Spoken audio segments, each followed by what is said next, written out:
Look at the fangs on that guy.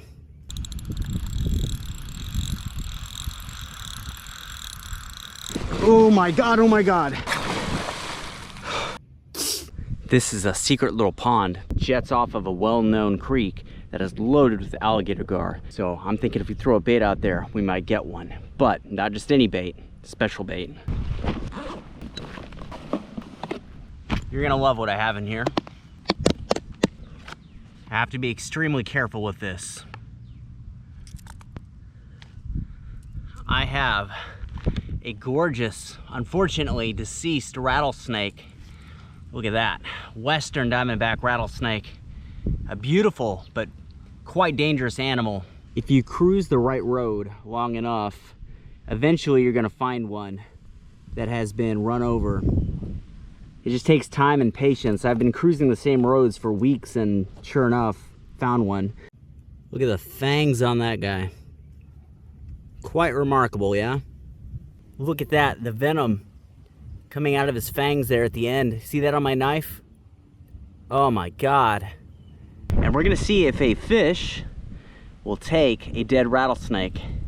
Look, when you put him down, look how easily he starts to blend in. He just starts to disappear right in front of your very eyes.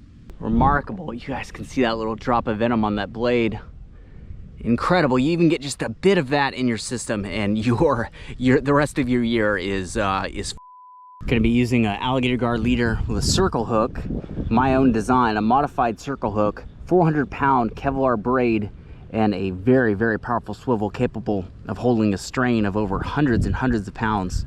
Terraform Tackle sells my personally designed alligator gar leaders. So head over to the Terraform Tackle's website. The link is in the description, and you can get leaders for alligator gar and all kinds of other fantastic shark fishing and specimen fishing tackle. Get one of my Terraform Tackle sliding float rigs out, the 30-gram float in black.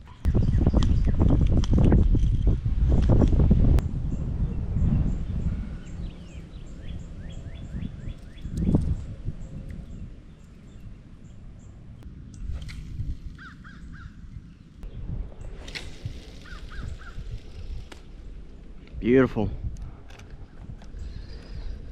Ooh, right off the bat, something came up next to it. While we're waiting for that to go out, I'm gonna throw some of these frogs. This is the Cruiser Shadow jigging rod from Handing Fishing Tackle. Now these are jigging rods, but I've taken quite a liking to them as bait casting rods as well.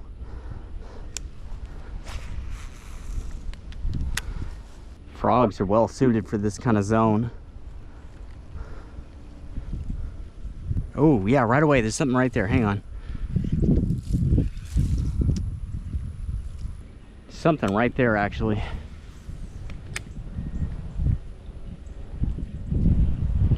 Oh, we're on, but oh man, that's not a bass. Hang on, thought we had a bass. That is not a bass. It's adorable, but you are not a fish. I know, you're not a fish though. Oh, you're so mad. You're so big and strong. There we go. Get you back quick. So occasionally, ooh, big tough guy, listen to him. Occasionally you catch things that are not fish. Thought I had a pretty good bass on there when that exploded, but no. It was this, oh, I know, it's okay. This gorgeous little alligator. Time to put him back. I'm gonna bring you guys with me so you can watch him scurry away. That's his little cry of distress right there. It's all right, you're going back. He wants to go back. Let's let him go back.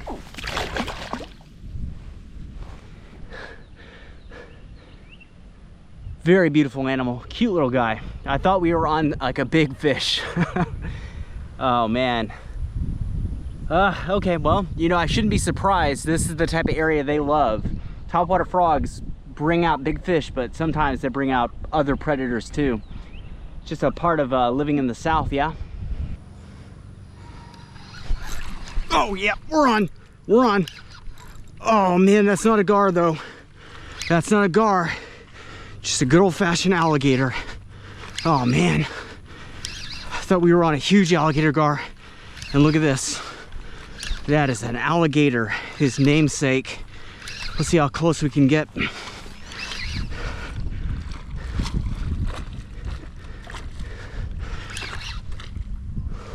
Oh yeah, that's oof.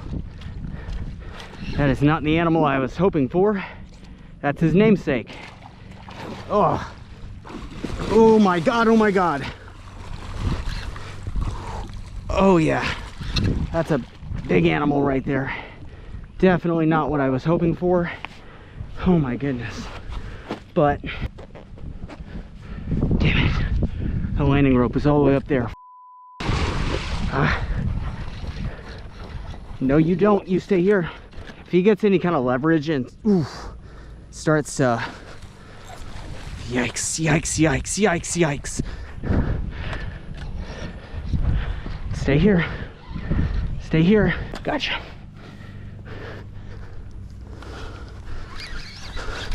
Huge key to landing this. Or at the very least, just getting the hook out. I don't care if I land him. Just want that hook back. But a huge key to that is going to be in keeping his head above the weeds. The moment he buries his head down there, I'm lifting the weight of an alligator, the power of an alligator, and the weight of everything that he's pulling down on. That's a good sized animal there. Come here, you. Come here. I can get him. I can get him. We can get him. He might, ooh, thought he cut us there.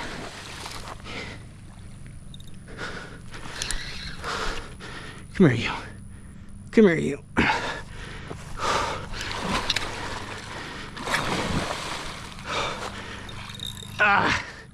Now I catch pretty big alligator gar, so my tensile strength on this line is 100 pounds. But alligator are a different animal, and they fight differently. Now the tensile strength on my fishing line is about 100 pounds. The tensile strength on this rope is about 500 pounds. Meaning that, should I get this rope around him, we're committed.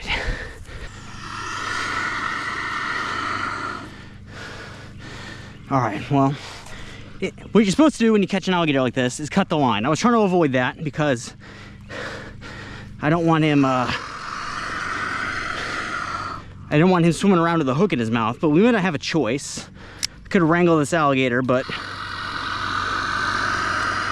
yeah, he's very angry, so let's just cut this right here. Let's be responsible. We could try to, all right, here's the key. Yeah, I know, buddy. He's very upset. There we go. So cut that line. Sometimes when you hook an animal like this, it's tempting to want to get him all the way in. See, he's tired now. You want to get him all the way in, but sometimes you should just cut the line. Those little ones, you get them up, I mean, they're puppies. This guy right here, though, I mean, yeah.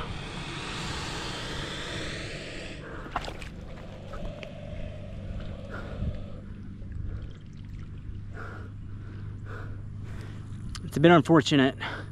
I was hoping for his namesake, an alligator gar. It doesn't take a lot of imagination as to why those animals got that name. If you ever catch an alligator inadvertently, you know, a baby one, you just bring him up, get the hook out, get him back. But a big one like that, best to cut the line. I really wanted to kind of get him a little bit closer to kind of get that hook out of his mouth. But I do use modified circle hooks for my alligator gar.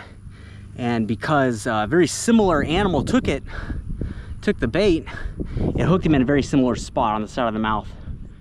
So having to cut the hook in his mouth is unfortunate, but sometimes that's what you gotta do. Luckily, he did not swallow the hook though. That's a good thing. I use treble hooks for exactly that reason. Any kind of animal swallows a treble and you've pretty much given him a death sentence, but if you get a circle hook, it's gonna get the outer edge of the jaw. So even in a circumstance where you're not able or allowed to get the animal out of the water to unhook it, it's gonna be okay. Well, there are very clearly not alligator gar in here. Well, there might be, but everyone has their piranha, right? Everyone has that one animal that beats everything else to the bait. And in this case, it seems to be alligators. And trying to fish through them, we're just more likely to have that happen again. So we're gonna call this one. I think it's pretty obvious that snakes for bait work. I saw someone once say, a biologist say, that everything eats snakes. People think of snakes as these terrifying animals. Everyone's scared of snakes, but everything eats them. They are like just a moving sack of protein, really. So that alligator will be just fine. And yes, if you're wondering, animals that eat snakes, even animals that swallow them whole, totally fine. It's kind of remarkable how that works, but birds do it all the time, alligators do it all the time, even other snakes will eat venomous snakes. That rattlesnake we used for bait might very well have ended up inside the belly of a king snake, fangs and all. I don't think there's anything else that we're gonna be able to get out of here except more alligators. So let me know what you guys wanna see more of. Check out some of these other videos, and I'll catch you guys later.